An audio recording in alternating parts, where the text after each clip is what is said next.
machine. Jason Tatum says the Celtics have it figured out, and tonight Boston seeks revenge against the Knicks.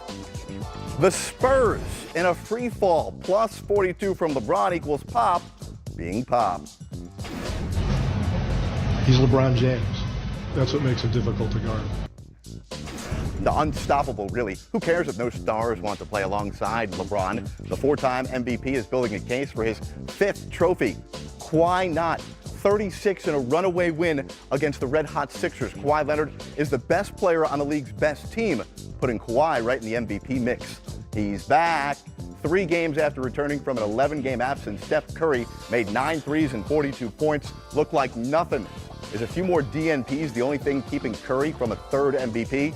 Wait a second. Hold on. Did you see what Paul George did last night? 25 in the fourth, including the game winner, bringing OKC back from 23 down. Should we start looking at the Thunder as the second best in the West? We're talking with the newsmakers and news reporters with opinion, perspective, and predictions. This is 10 Before Tip, presented by Ford.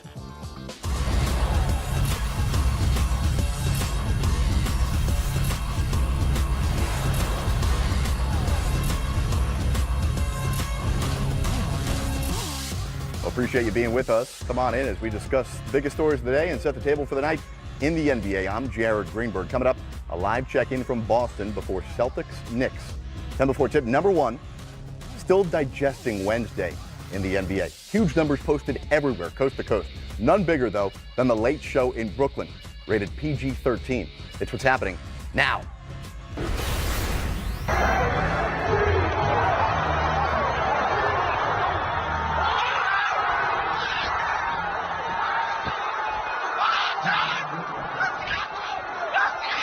Yeah, fans going absolutely out of their mind last night at Barclays Center in Brooklyn as Paul George somehow got wide open to bury the game-winning shot. He had 47 points, 25 of them coming in the fourth quarter, a period in which Russell Westbrook didn't score, but yet the Thunder able to come from 23 down total, 20 down in the period, and win their 4th straight. Howard Beck, undefeated so far this season, senior NBA writer for Bleacher Report, joins us each and every week here on 10 Before Tip. Well, Howard, this may be the best basketball that we have seen OKC play since Kevin Durant's departure. But does all of that mean anything when we look big picture towards the season? Does my calendar still say December? Because I think you know where I'm going with this. Look, it's early, and they're playing great. But the Western Conference is a big, jumbled, weird old mess. And the teams that we thought were going to be in that upper tier, teams like Utah and Houston, are on the outside looking in right now. I don't think they're going to be there forever. The Thunder deserve to be in a conversation of some sort right now about the second best team in the West. But the best team in the West right now is the Denver Nuggets.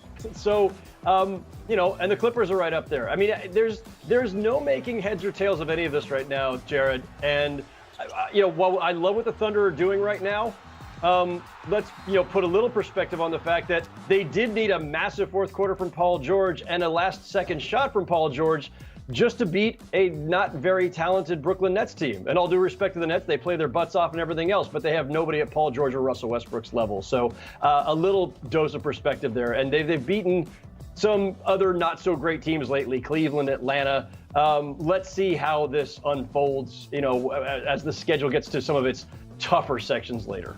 Yeah, there's no question that those who were seeking parity around the NBA better be careful what they wish for from now on, because they've gotten it. There's a whole bunch of mediocrity around the Western Conference. But your point about Denver, you could throw the Clippers in there, Memphis if you want. These are all teams without, I would say, a core that's been there and done that, or at least star players that we know for sure are indeed star players. I mean, is there another team right now that's in the mix that has 2 top 15 or 2 top 20 players like the Thunder do? So shouldn't we give some credence to the fact that we should believe, projecting that they could be the second best team in the West? Yes, for all the reasons that you stated. I still have concerns about the Thunder when it comes to their defense long term. They've been great defensively, or very good defensively, but Robertson has been such a key for them when they've been at their best the last couple of years, and he just had a setback, and he's out another 6 weeks.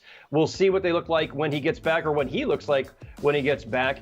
And then there's just so much uncertainty still about what Warriors team will eventually see, because we haven't seen them whole in a while. They're getting there. And by the way, DeMarcus Cousins still looming out there at some point to add into their mix. And so it depends on which conversation we're having. Is it the conversation of, is the Thunder or any other team actually capable of knocking off the Warriors? Or is it simply the conversation of the race for second place in the West, or the race to see who gets to lose to the Warriors in the conference finals? Because that latter conversation, Jared, the Thunder are in it, but I think absolutely so are the Nuggets. I still think the Jazz and Rockets will work their way back into that conversation. I'm not convinced that the Pelicans are out of this either. I'm not sure if I'm convinced that anybody's out of it except for the Phoenix Suns. Well, Howard, listen, if we were talking about what teams we think could beat the Warriors, then I'd also present to you the new time machine that I've invented, and I go back to 96 and we'd get Bulls Warriors, but I haven't done that. On to 10 before we wish. 10 before tip number 2, star power. Last night in the NBA, 11 players scored more than 30. 3 of them went for 40. About Kawhi Leonard.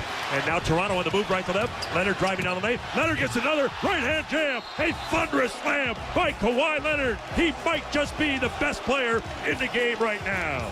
6 runs since LeBron entered back into this ballgame. Takes it strong and long, LeBron.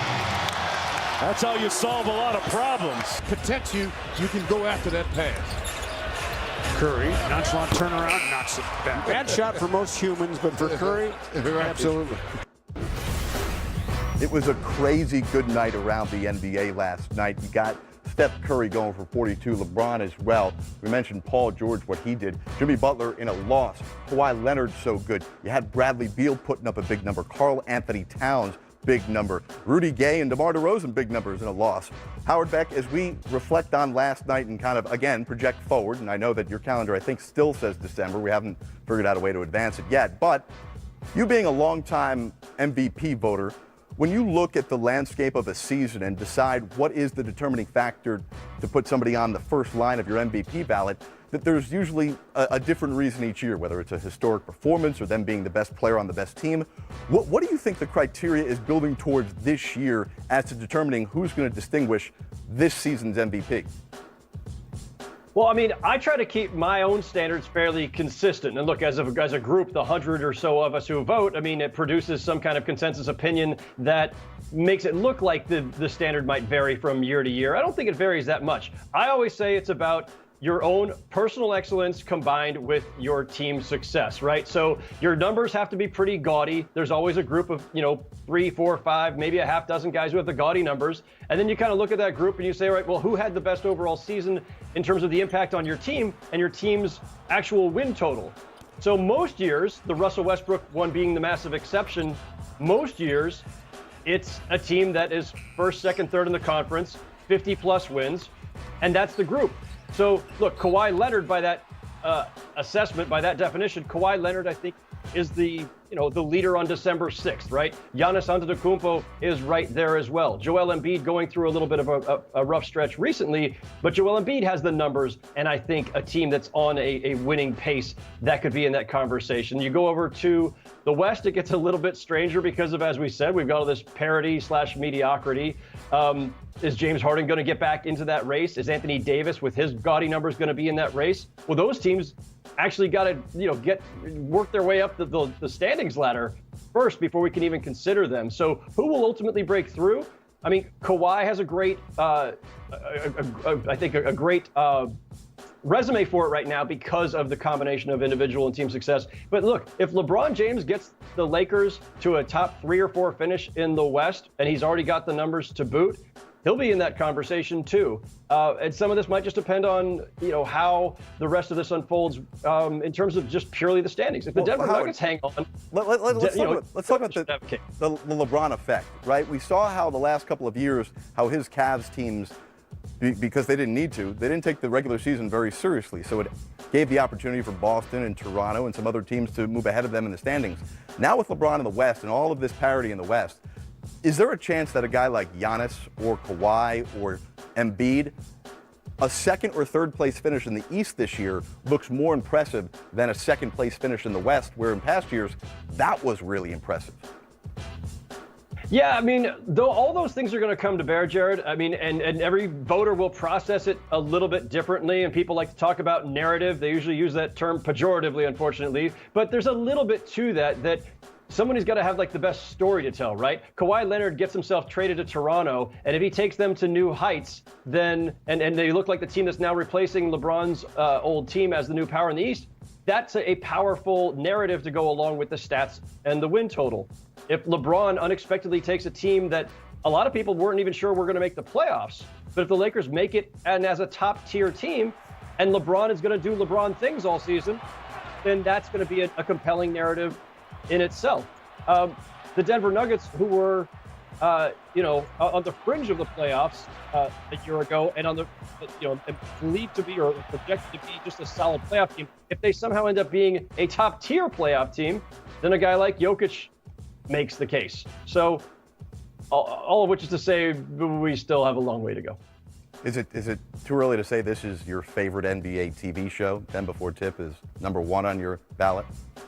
It is never, ever too early to say that, Jared. If only I could be here every night. Change in your jar. We'll check in with Howard back again. Much more from him, as well as a check-in from Boston. Kyrie Irving's been hot, especially from three-point territory. They seek revenge against New York tonight. All right, Thursday night just getting started around the association. After us, top of the hour, you got Game Time leading into the TNT doubleheader, which starts in Boston tonight with the Knicks in town. Then at 10:30 Eastern, 7:30 Pacific, you've got Utah and Houston. That's all later on. Right now, it's the best of the best and the worst of the worst. Sounds from around the NBA. Say what? We turned the ball over a lot, and we gave up a lot of offensive rebound, and I sucked. Z, you smell like cool water cologne. What's the problem? Cool water. You smell like cheap aftershave. You look like an R&B artist. I don't know which one you look like, but you look like one. He's LeBron James. That's what makes it difficult to guard. Schroeder, the trigger man, gets it in for Westbrook. 1-point game. Westbrook tosses. George, pump fake, 3 on the way. Yes! Paul George nails it. You were just hitting threes.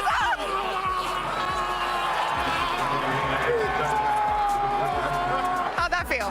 That felt better. I was a little too hot. Yeah, he was. Paul George was awesome. Status update tonight, 3 games around the association. The Suns come in having lost 6 in a row. They won't have Devin Booker again, no TJ Warren.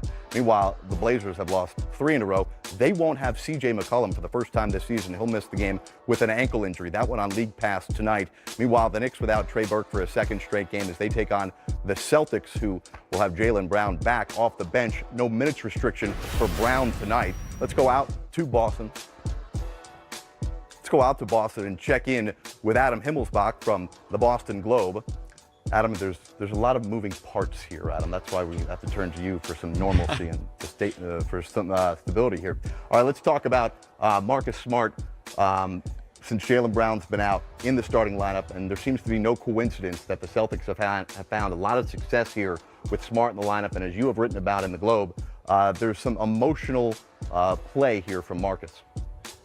Yeah, this is his mother, Camillea's birthday, and of course it was documented pretty extensively. She passed away in September after a battle with cancer, and I talked to Marcus yesterday. He said this is going to be a tough one, he said. He talked about the text messages he would get from her at halftime of every game, basically of his career, and he said the birthday texts were always like the coolest ones. He said this is going to be a tough night for him, but Jaylen Brown's back, like you guys mentioned, but Marcus is going to stay in the starting lineup. All right, let's talk about Jason Tatum's comments about them buying into the hype machine prior to the season. What's interesting about this is that everybody was willing to talk about it before the season too, so it's not like it snuck up on them, right? Is this them kind of just talking now as they've been winning, or is there truly been an acknowledgement and a change in their approach? Yeah, I think the acknowledgement is legitimate. Like, they have a lot of young guys who were thrust into big, important roles in those playoffs last year, and they thrived. And I think they thought it was going to be a little easier than it has been this year. They said, okay, look at everything we did last year. Now we're bringing Kyrie back. Now we're bringing Gordon Hayward back. Like, we're going to go to the NBA Finals. And they realized, wait a minute, other teams have gotten better too. Nothing comes easily in this league. Gordon, of course, is playing really well right now, but he had a rough start to the season, kind of finding his way, and I think that showed when you watched the Celtics. Now these 3 wins, you finally see a rhythm. You finally see guys playing together. There's been some changes, obviously. Gordon's coming off the bench now. That's been successful so far. Marcus in the starting lineup with Marcus Morris even, who's had a really great start to the year and really kept the Celtics afloat offensively in addition to Kyrie Irving. Yeah, Hayward coming off that 30-point effort the other night. Now, in terms of Kyrie, he has certainly gotten hot, way more efficient from the field during this win streak, but he's also seems to be looking to pass first more often. His assist numbers are up. Is there something that either a conversation he's had with Brad Stevens or just something you've heard from Kyrie about how he's changed his game? And really it seems like he's focused in on tonight because he was not happy with how his team performed against the Knicks a couple of weeks ago. Yeah, I don't necessarily think he's changed his game, and if you ask Brad Stevens about it, it's more that he makes the right basketball play, and that's all they ever ask. And some people think, oh, Kyrie, you can just go and score whenever you want. A lot of times he can, right? But if the right play is to drive 2 guys and kick it out for a 3, that's what he's going to do. He's made the right play over and over, and that's what's really impressed Brad Stevens, not just this year, but last year as well. Adam Himmelsbach from the Boston Globe, we appreciate you chiming in. We look forward to watching Boston and New York tonight on TNT. Thanks, Jared. All right, from Adam to this or that with Howard Beck. And Howard, it is still December, but we've got questions about the future for you because you've got a crystal ball apparently. We've got Portland in action tonight. We've also got the Blazers in action. We got Portland in action and the Jazz in action separately though. Both teams last year made incredible runs, and coincidentally, both over their last 39 games. Last year, Utah went 31-8 and Portland went 27-12. Both teams struggling a bit right now. Which team do you have more confidence in, Portland or Utah, to make a similar type of run this season? Well, I do have a crystal ball, Jared, and we know this because David Stern once actually asserted as much, and I am loath to ever disagree with David Stern. This is actually difficult because these two teams have very different strengths. And the Jazz's strength, of course, has been being one of the most, one of the elite defenses in the NBA over the last few years. And when they're whole, when Gobert is on the floor, and that's been an issue at times the last couple of years, they are as dominant as can be. They've lost a little bit of that this season, and I think they've gotten it back a little bit in the last few games, but it's still hard to see whether they're going to get back to that level. And then offensively, what concerns me is that Donovan Mitchell is so important to their offensive thrust. He's so essential to them that, when he struggles, they just can't score. They don't have another gear, another option to go to. The Blazers, on the other hand, a team that periodically flirts with the idea of defense and loses it, but they have so much firepower with that backcourt and then the occasional Nurkic contribution. So who does it tip toward ultimately? I think it's Utah because I think they'll find a way to get back to that elite defense that will keep them in games. And then, as long as Donovan Mitchell is on and they get a little from Joe Ingles, Ricky Rubio, the rest of that cast, I think the Jazz have a little bit more reliability overall. Well, it's a good thing we didn't ask you any CBA-related questions here because then we would have brought out former commissioner of the NBA to talk to you. You would have loved it. It would have been a great conversation. Howard, come on. I miss him. It's clear. Howard Beck, senior NBA writer for Bleacher Report, joins us right here on 10 Before Tip. Howard, thanks so much. Appreciate your time. We come back and finish up strong. Jaylen Brown's back is a bit stronger. He'll come off the bench. No minutes restriction tonight. He's missed the last 3. This offense has been rolling among the best in the league over the last few games.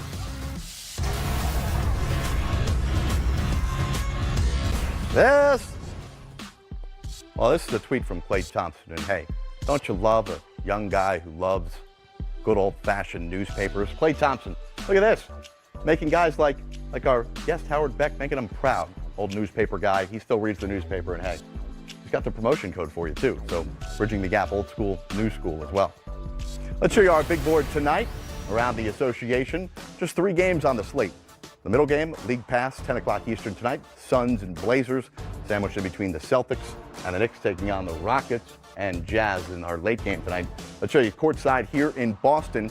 Al Horford back on the court. Team lost to New York a couple weeks ago, and Al Horford and Gordon Hayward have been playing much better basketball. They've won 4 of 5 since that loss to New York. Gordon Hayward coming off that 30.8 assist game off the bench again tonight for the Boston Celtics.